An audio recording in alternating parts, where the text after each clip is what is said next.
ज्ञापन देने गए ग्राम पंचायत अधिकारियों से डीपीआरओ की हुई नोकझोंक। ग्राम पंचायत अधिकारी संघ ने डीपीआरओ पर लगाया बदसलूकी का आरोप। जनपद के मुख्यालय उरई कलेक्ट्रेट परिसर में बने जिला पंचायत राज अधिकारी के कार्यालय में डीपीआरओ और कर्मचारियों के बीच गर्माहट भरा माहौल देखने को मिला। दरअसल ग्राम पंचायत अधिकारी संघ के पदाधिकारी और सदस्य ग्राम पंचायत अधिकारियों की सेवा संबंधी समस्याओं के निराकरण के संबंध में अपनी कुछ मांगों को लेकर डीपीआरओ अयोध्या प्रसाद गुप्त के पास अपना ज्ञापन सौंपने गए थे, जिसमें कर्मचारियों के अवरुद्ध वेतन, इंक्रीमेंट, बहाली, अंतिम बहाली एवं चिकित्सा प्रतिपूर्ति आदि समस्याएं हैं, जिनको जिला पंचायत राज अधिकारी के स्तर से निराकरण किया जाना। मगर वहां ज्ञापन के बजाय अनशन और धरने वाला माहौल बन गया और फिर संगठन के सभी कर्मचारियों ने डीपीआरओ को पानी पी पी कर कोसना शुरू कर दिया। साथ ही डीपीआरओ पर बदजुबानी और गलत व्यवहार करने का आरोप लगाया। मौके पर मीडिया का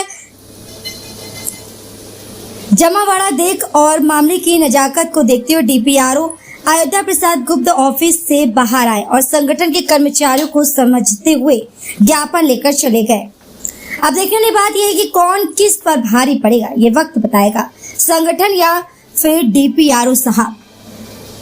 अब देखिए इस मामले पर संगठन के पदाधिकारी और डीपीआरओ अयोध्या प्रसाद गुप्त का क्या कहना है। जनपद जालौन से सोनी न्यूज के लिए अजय सोनी, उरई। हम यहीं पे भूख हड़ताल पर बैठ जाएंगे। हम ऐसे अधिकारी सब काम नहीं करेंगे। बदतमीजी प्रकार से बात कर चुके हैं। हम काम नहीं करेंगे ऐसे अधिकारी के साथ। ना भाई आप करिए 50 को सस्पेंड, हमें मंजूर है, हम नहीं करेंगे काम। बड़ा कास्ट कर दिया, सब पार कर दिया उन्होंने। नहीं बिल्कुल नहीं उठेंगे हम। नहीं तो ये बताइए, हम अपनी समस्या लेके आपके कार्यालय नहीं है तो क्या हम नहीं अमेरिका जाएं, ट्रम्प के पास जाएं, अपनी कसम या डायरेक्ट मोदी जी के पास जाएं या योगी जी के पास जाएं समस्या लेके हम?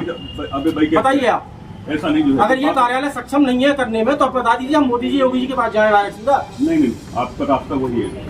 नहीं हम नहीं, अरे ऐसा नहीं यार भाई, जब हम अपनी बात नहीं रख सकते। आप अपनी जगह बिल्कुल। हमने 2 साल से बराबर नहीं होगा, हर बार बात रखे हैं। नहीं हर बार बात रखे हैं कार्यालय इस तरीके का बर्ताव रहा है। आप बात करते हैं, आप ये बताइए, हम कह चुके वही चीज, ये तरीका था बात करने का। नहीं ऐसे कुछ नहीं। जो हमारे जिलाधिकारी महोदय इतने अच्छे हैं कि इनके पास जब भी हम समस्या लेके गए उन्होंने पूरी मदद की। आज पहली बार हम अपनी समस्या लेकर इनके पास आए, वही गलती हो गई हमसे। सिर्फ वही गलती हो गई कि हम उनके पास ना जाके इनके पास चले आए। ये सबसे बड़ी गलती होगी हमसे, सबसे बड़ी गलती हमसे होगी। इससे अच्छा अपने महोदय के पास चले आते, हमें पूरा विश्वास था, वो तत्काल सुनते हैं। और ऐसा नहीं नहीं हम नहीं उठाएंगे, बात खत्म, हम नहीं उठाएंगे, हम नहीं उठाएंगे। तिवारी नाम है, ग्राम पंचायत कार्य संघ के हम अध्यक्ष हैं। आप जिला पंचायत राज अधिकारी के बाहर बैठे हैं, क्या है मामला? मामला ऐसा है कि कुछ सेवा संवर्ग में हम सेवा संबंधी समस्याएं थी हमारे संवर्ग में साथियों की। किसी की इंक्रीमेंट को लेके, किसी की वेतन को लेके, किसी की पूर्ण बहाली को लेके और किसी की एसीपी को लेके और मेडिकल चिकित्सा प्रभुति, इस तरह की कुछ समस्याएं थी जो कि हमारे कार्यालय से निस्तारित की जानी थी। हम पिछले 1.5-2 महीने से कई बार मौखिक रूप से वार्ता की महोदय से, महोदय ने आश्वासन दिया हम करते हैं, लेकिन 1 महीना 1.5 महीना बीत जाने के बाद भी उन समस्याओं पर कोई हल नहीं निकाला गया। उसके बाद हम लोगों ने ज्ञापन तैयार किया और ज्ञापन देने के बाद आज हम बहुत स्वादपूर्ण से ज्ञापन देने आए थे, लेकिन ज्ञापन जैसी देने के बिल में गए इतने बुरे तरीके से हम लोग को दुत्कारा गया, लताड़ा गया, जैसे हम लोग कर्मचारी नहीं कोई संगठन के बहुत बड़े आतंकवादी या किसी गिरोह के सरगना हो। इस तरीके से हमारे साथ बदतमीजी की गई। किसने आपसे बदतमीजी? श्री डीपीआरओ साहब है, श्री राम अयोध्या प्रसाद जी हमारे साथ। ये हमारे मंत्री जी, इनके साथ इतना बुरा बर्ताव किया कि जैसे ये हम लोग कुछ है ही नहीं। अरे हम लोग काम कर रहे हैं, नौकरी कर रहे हैं, हम लोग दिन भर फील्ड में सभी लोगों की 4 बातें सुनते हैं। हम लोग तो कभी वहाँ बैठ के जवाब नहीं दे पाते और सुन के चले आते हो, काम भी करते हैं। अगर हम अपनी समस्याएं अपने कार्यालय विभाग अध्यक्ष को नहीं बताएंगे तो हम किसके पास जाएं? बस गलती हमसे इतनी हो गई कि आज हम ये समस्याएं लेकिन माननीय जिलाधिकारी महोदय के पास नहीं गए। अगर उनके पास चले जाते तो तुरंत ये हल हो जाती। आज हमको ये लगा कि हम इनको ही देते थे अपने विभाग अध्यक्ष को, शायद ये जल्दी सॉल्व कर देंगे, लेकिन उसकी जगह हम लोग को ये मिला कि बहुत बुरी तरीके से कर्मचारी साथ बदतमीजी और बुरा बर्ताव किया गया, जो कि हम लोग को स्वीकार नहीं है।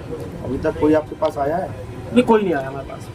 हम बैठे हैं, अब ये सब साथी अगर इस तरह का चलता रहा तो हम लोग इनके साथ कार्य करने में असमर्थ हैं, हम काम नहीं कर पाएंगे। कितने लोग बैठे हैं आप लोग? अभी हम लोग साथी 20-25 लोग आ चुके हैं, बाकी सभी साथी परेशान है, आहत है। क्या मांगे हैं आपकी? सिर्फ मांग कुछ नहीं है, हम लोग जो सेवा संवर्ग की जो समस्या है वो हल हो जाए, और कोई हमारी विशेष मांग नहीं है। क्या चाहते हैं? समस्याओं का निस्तारण। धरना दे रहे हैं, किस मुद्दे को लेकर धरना प्रदर्शन? ये कोई धरना प्रदर्शन नहीं है, उनका एक ज्ञापन था जिसमें कुछ सचिव जो है निलंबित हुए हैं, कुछ लोगों का जो है डैशबोर्ड में प्रगति खराब होने के कारण जो है उनका एक दिन का वेतन रुका हुआ है, किसी का जो है पूरे महीने का वेतन रुका हुआ है। अब उनसे संबंधित साक्ष्य लेकर के उनका जो है एक दिन का वेतन हो या एक महीने का वेतन जो है निकालने की कार्यवाही की जा रही है। इस संबंध में जो है पवन तिवारी जो एक माधवगढ़ में पहले थे, इस समय कुठौन में है, एक पवन तिवारी कोर्ट में है, उनके द्वारा जो है एक ज्ञापन दिया गया है। ज्ञापन को पूर्ण रूप से पढ़ करके उसमें जो भी सम्यक सही बातें होंगी उसका नियमानुसार जो है 1 सप्ताह के अंदर निराकरण किया जाएगा। उनका आरोप है कि आपने गलत व्यवहार उनके साथ किया, आपसे हम कोई गलत व्यवहार नहीं करते हैं, जो एक अधिकारी का कर्मचारी के प्रति व्यवहार होता है वही किया गया है, कोई गलत व्यवहार नहीं है। तो आप पे आरोप लगा रहे इस चीज़ का? ये आरोप गलत है, निराधार है। नया क्लेवर, नया अंदाज, आप देख रहे हैं देश का number 1 digital news channel Sony news. पैनी नजर तीखी।